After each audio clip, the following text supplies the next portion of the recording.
আপোনালোকৰ ফালে বছৰেকৰ বিহু দিনাখন কঁঠালৰ মুচি এনেদৰে খোৱাৰ নিয়ম আছেনে? আমাৰ ইয়াত পিছে কঁঠালৰ মুচি খোৱা নিয়ম আছে। মুচি বনালোঁ আৰু আপোনালোককো ভিডিঅ'টো দিলোঁ। সকলোৱে মুচি বনাব জানেই নহয়নে? তথাপিও দিছোঁ, যিসকলে নাজানে তেওঁলোকে বনাব। বহুতে মোক সুধি থাকে কঁঠালৰ মুচি কেনেকৈ বনাব লাগে, আৰু তেওঁলোকে মোৰ এই ৰেচিপিটো চাই বনাব পাৰিব।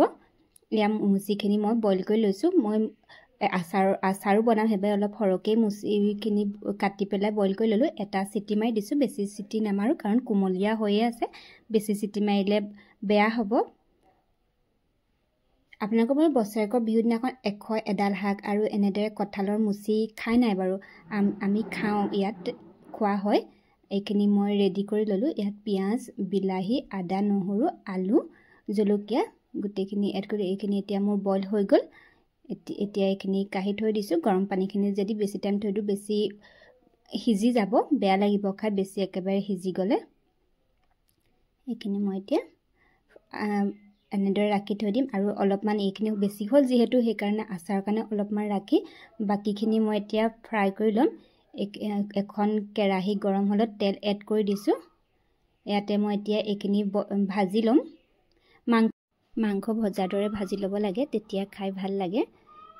আলুখিনিও এড কৰি দিছোঁ। আলু আৰু এইখিনি বইল কৰি ৰখা কঁঠালৰ মুচিখিনি এনেদৰে ভাজি লৈছোঁ। মই পিছে আচাৰৰ ভিডিঅ'টো দিম, সেইটো আপোনালোকে চাব। কেইদিনমান সময় লাগিব খালি। ভাজি নোলোৱাকৈও আপোনালোকে ডাইৰেক্ট পিঁয়াজ নহৰু দি পেলাই পাছত এনেদৰে মুচিখিনি দি দিব পাৰে। মই এতিয়া ভাজি লৈছোঁ, পিছে ভাজি ল'লে বেছি খাই ভাল লাগে। হালধিখিনি এতিয়া এড কৰি দিছোঁ। এইখিনি ভালদৰে মিক্স কৰি দিছোঁ। এই কঁঠালৰ মুচিটো একেবাৰে মাংসৰ নিচিনা হয়, খাবলৈ বহুত ভাল লাগে খাই। মই পিছে খাই ভাল পাওঁ, আপোনালোকে কেনেকুৱা পাই পিছে নাজানো। এইখিনি ভালদৰে ভাজি আছোঁ। এয়া মই 50% ভাজি ল'লোঁ। এইখিনি ভাজি হৈ গ'ল। এতিয়া মই এইখিনি কাঢ়ি লৈছোঁ এখন ডিছত। গোটেইখিনি এনেদৰে ভাজি ল'লে খাই ভাল লাগে। আপোনালোকে নভজাকৈ ডাইৰেক্টো বনাব পাৰে, যিহেতু বইল হৈয়ে আছে। এতিয়া এইখিনি মই পিচি লৈছিলোঁ, আৰু এই কেৰাহীখনতে তেল আছিলে, সেইখিনিতে মই এয়া এড কৰি দিলোঁ। আদা, পিঁয়াজ, নহৰু সকলোখিনি একেলগে পিচি লৈছিলোঁ। এইখিনি অকণ ভাজি লৈছোঁ।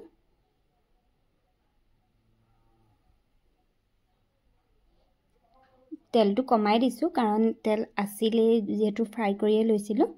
ইয়াত মছলাখিনি এড কৰি দিছোঁ। মিট মছলা আৰু কাশ্মীৰ পাউডাৰ এইখিনি এড কৰি দিলোঁ।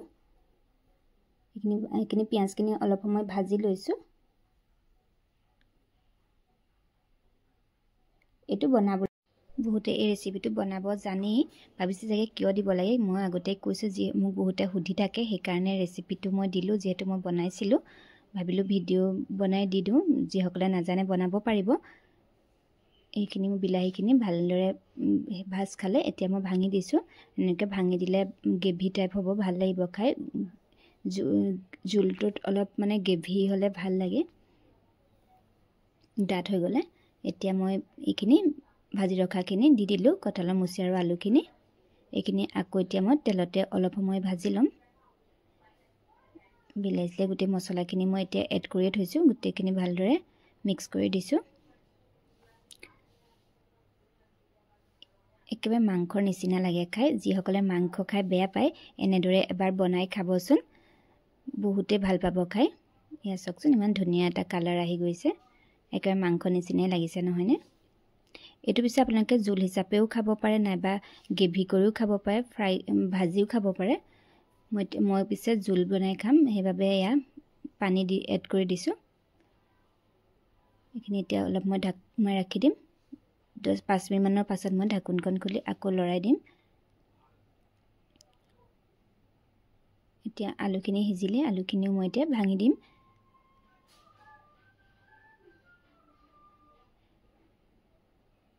সকলোৱে বনাব জানে যদি পদ্ধতিখিনি কিন্তু বেলেগ বেলেগ হয় নহয়নে? চবৰে খোৱা নিয়মবোৰ বেলেগ হয়। এয়া মোৰ হৈয়ে গ'ল। মই ইমানটো জোখতে ৰাখিছোঁ পানীটো, যিহেতু এয়া মোৰ কঁঠালৰ মুচি তৰকাৰী হৈ গ'ল। মোৰ এই ৰেচিপিটো কেনেকুৱা পালে আপোনালোকে কমেণ্ট কৰি জনাবচোন। আজিলৈ আহিছোঁ, ধন্যবাদ।